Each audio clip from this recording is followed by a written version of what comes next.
Welcome to episode 511 of Salcedo Paranormal, and tonight I am talking about haunted places in the U.S.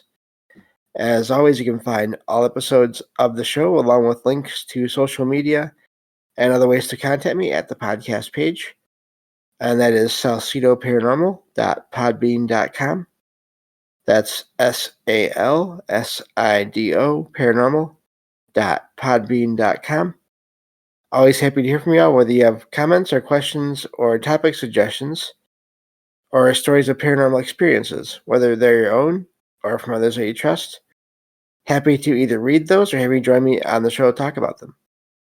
Thank you all for listening, whether you are here for the live streams on Discord or if you listen on the podcast or YouTube feeds or on the Troubled Minds Radio Network, KUAP Digital Broadcasting.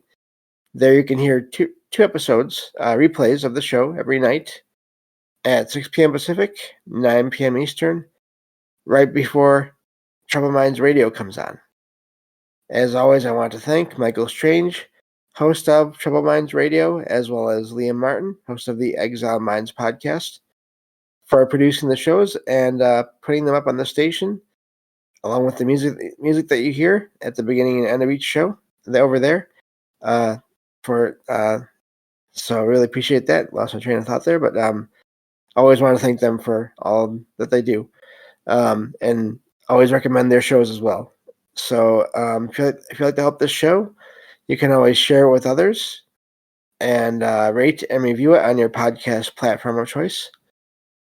Other ways to help: I have a Patreon page where there is, as of right now, one extra episode up there, and there will be one more per month starting in January, and those are available to all membership tier levels. So just sign up there at any level, and you'll get those extra episodes. Also, I have some paranormal fiction and nonfiction books you can check out over on Amazon. And if you'd like to make a one-time donation, you can do that through PayPal. And all those links are in every episode description and on the podcast page. Help is never expected, but always appreciated, as there are expenses in making these shows, from equipment to research materials to travel expenses whenever I'm able to travel. So, looking forward to that at some point, going to another paranormal convention. Not sure when yet. I will let you all know when that happens, or when that looks like it's going to happen. So, I think that covers everything. Again, just like the last show I did with the book review, if you go to the podcast or YouTube pages and do a search there for haunted places in the U.S., you should be able to find all of those episodes and sort of look back at where we're at, or what I've done with this so far, and then see where we're at as of now, and sort of listen to all those together if you like in that way. And just like to mention that because there has been some time between this latest installment and the last one. So, and of course, this is the second part of the last one, which was a look at a place called Fort Morgan in Alabama. And that's the state that we're working on right now, getting to right now. So, and I think we're almost done. Another maybe a few shows, and then we'll be moving on to another state. I think Alaska, actually, at that point, going in alphabetical order. Don't quote me on that, though, just in case. So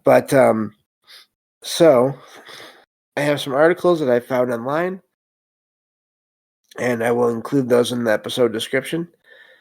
And I'll get through at least two of those articles, and then whatever one I don't get to, those, again, they'll be included in the podcast episode description. So you can check out all the articles, whether I get to read them all or not. Read through them all or not, I should say. I'm not going to read them word for word. So this is this first one article here is from AlabamaLiving.coop. I'm not sure if that's meant to be. Actually, hang on one second here. I forgot I'm using the screen, or the enhanced reading mode or whatever. So no, that is actually correct. Alabama.coop. Maybe it's co-op. I don't know. Anyway, and the title of this article reads "Ghosts, Spirits, Ghosts, Spirits said to wander the grounds at Fort Morgan." And so this is talking about the location, and apparently, according to one tour guide, last name Rodewald, Rodewald,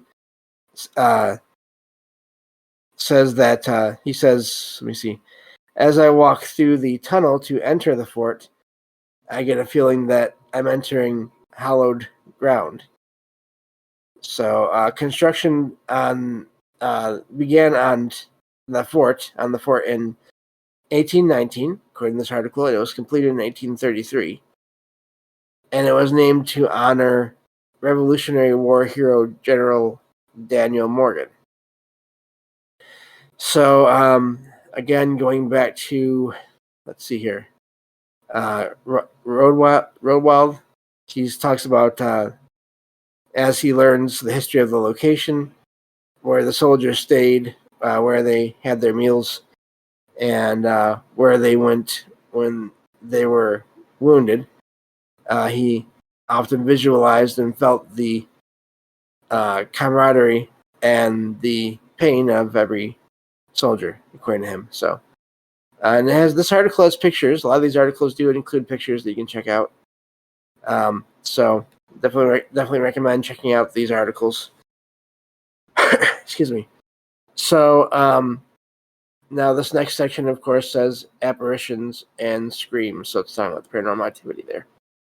It says that many guests say they believe there are spirits and or ghosts still present in the fort.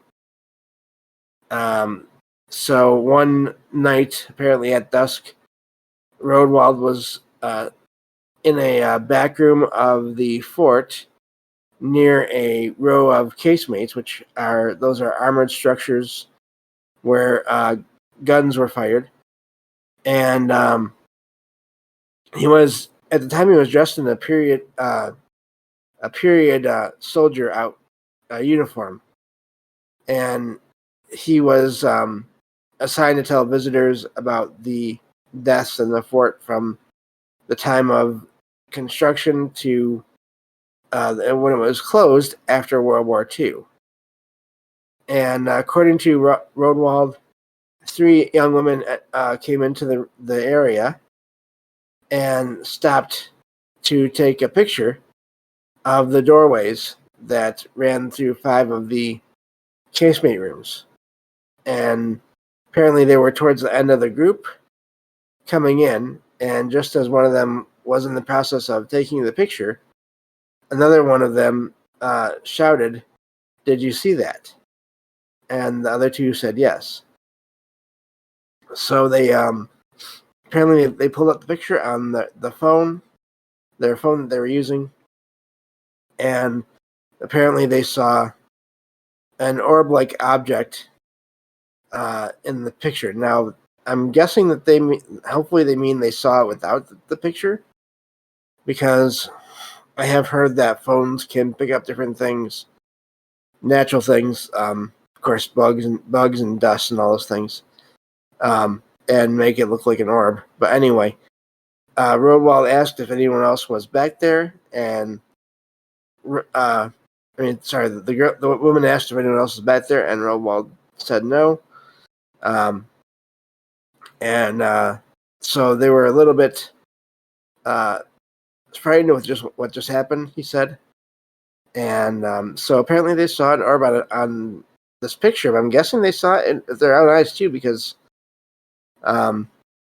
they're seeing it all at the same time. That phone screen is kind of hard to see well if you're not right there. So, and other reports have included that the old barracks are said to be one of the most haunted places of the fort. In 19, so it talks about some of the deaths there. And according to many reports, you can still hear the different people that have passed away there, including a man. And visitors say they also hear footsteps and have also been touched.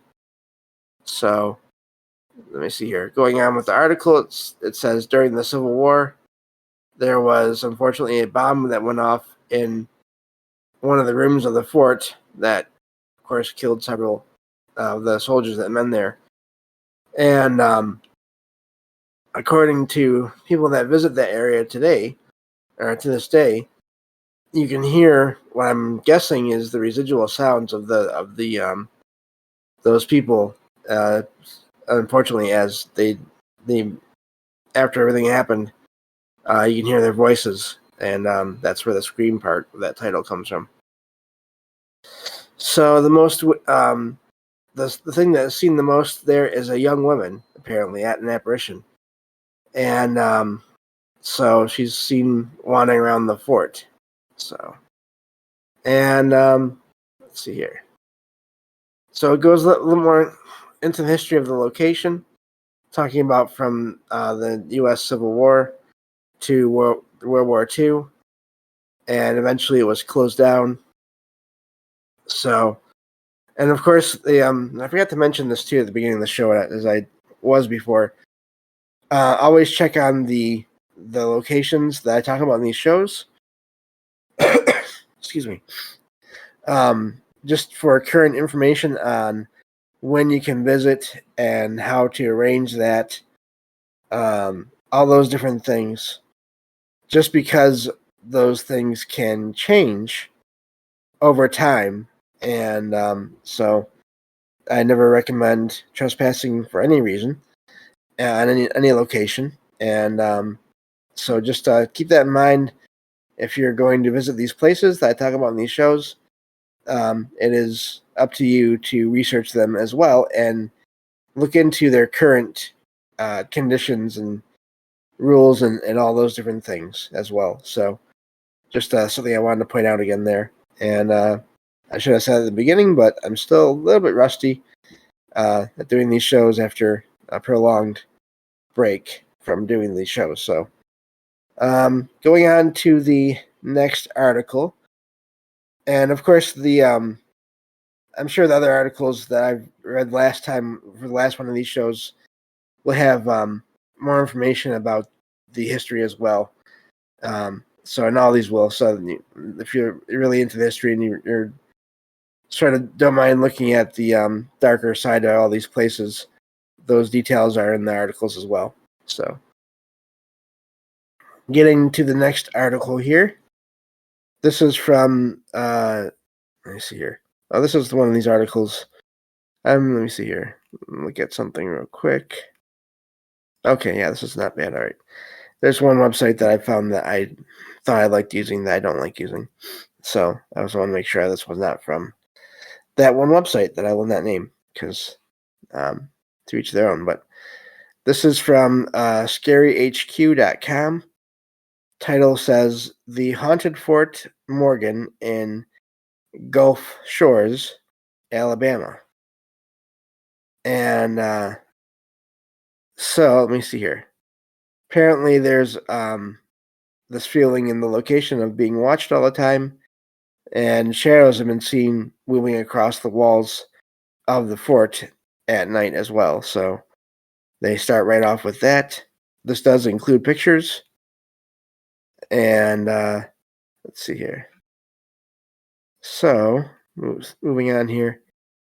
Says that it's been rumored that the fort is haunted. Let me see here. And so let me see. Looking at more of this. And okay, this might be the one website I was thinking of, unfortunately. It has a lot of pictures in it. I definitely recommend checking it out. Actually doesn't really have all that many. So, but looks like it does have other links to other things. But so yeah, you can check out that article if you want to, and go from there. So we'll move on to the last article here. research is not always easy. So that's all I'll say about that. This last article here is from, let me see here, WKRG.com. I always love it when I can find articles from news outlets about locations because when you look up these different locations and you find articles about them on websites that are sort of about travel and or the paranormal, they're written in a certain way a lot of times, and it's sort of, they can be written to really build up the paranormal reports. But then you find these articles from news outlets, and they don't always do that so much. So I like whenever I can find articles about locations that are not from the different paranormal themed websites, I like to include those in these shows, just to get another point of view on these locations. So anyway, the title reads, Spirits Bring Haunted Life Back to Fort Morgan. So, and this is again from WKRG, and so it mentions that this is arguably one of the most haunted places on the Gulf Coast and in the state of Alabama. And apparently, it does mention that the fort goes back to the War of 1812 to that's basically when it first became active, to World War II. That's how long it's been in use, in connection with various military events. So this article talks about the walls and the battlefields are all a lot of them look as they did before, so it's really easy to look back into history. And let me see here, looking at the history of the place and the people that worked there and people that unfortunately passed away there, died there. Apparently, let me see here. According to the article here, 93 people perished on the property, says historian Dylan Tucker. And apparently they were placed on the property, but Dylan does not know for sure where exactly these people were placed, and that's the biggest mystery of the fort, apparently, as of now. So, as far as experiences, people say they've been tapped and they've heard footsteps around the fort, according to this historian. Last name is Tucker. It's a T. And apparently at night, spirits bring the fort back to life. And so let's see here. According to one visitor, last name of Thayer, says he's a bit of a skeptic when it comes to ghosts, but he's never seen one, he says so. But he's heard people that have claimed to see them.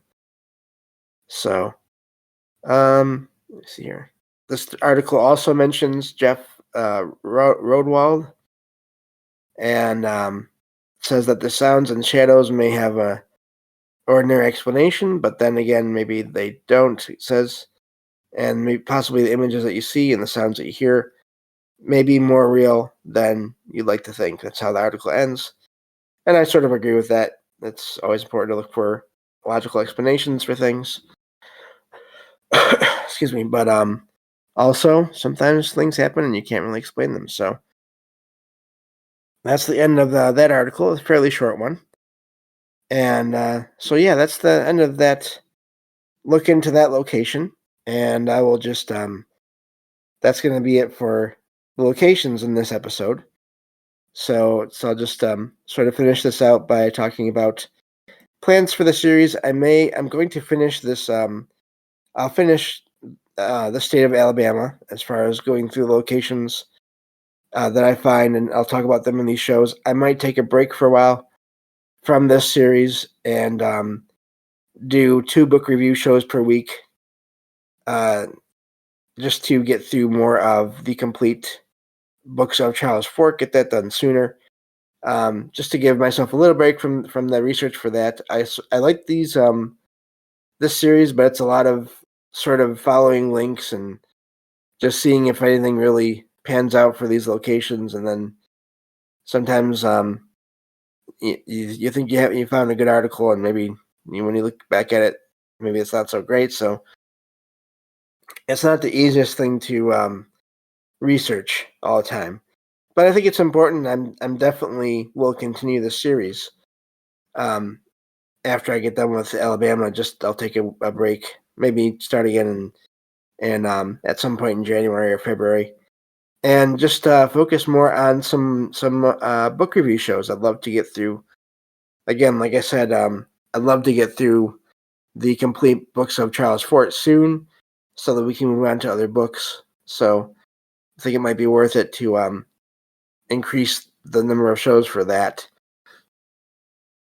so we can get them sooner and move on to other books. So, then really this whole series of these haunted places in the U.S., it's just to show that there are so many places that seem to have activity all around the U.S. and I mean all around the world. Really, I'm not going to be doing a whole series on places all around the world because there's going to be places where there are language barriers, because the only language I really know is English. So, but I do think it's important to look into these places, and I'm hoping that sort of by chronicling all these locations that are said to be active paranormal spots, some patterns will start to show up, and I think they already have if you listen to all these shows and everything. But also hopefully some different ones and some more, maybe some less obvious patterns will start to show themselves as we go through these shows and all these locations. And if you notice, they're not just one kind of location. They're forts, they're government buildings, courthouses, jails, whatever. Of course, theaters, hotels, just all kinds of locations. Does not seem to matter what the location is, what the location has been. And of course, the further back you go, the better chance you have of a location being multiple things over time as well. We've seen that before too. So I think it's good to do these shows just for myself and everyone else, just to see, sort of get an idea of how reports are collected and what's reported, and by large amounts of people. That way you kind of get that distilled into these articles and go from there. So thank you all for listening as always. I also would like to mention again, if you ever listen to any of these shows that have guests, I would recommend checking out the episode description and following the web pages or the sites that that my guests have for their own projects. So definitely would love to see their own projects get more attention as well. So thank you all for listening, and I will talk to you all on the next episode of Salcedo Paranormal. Take care.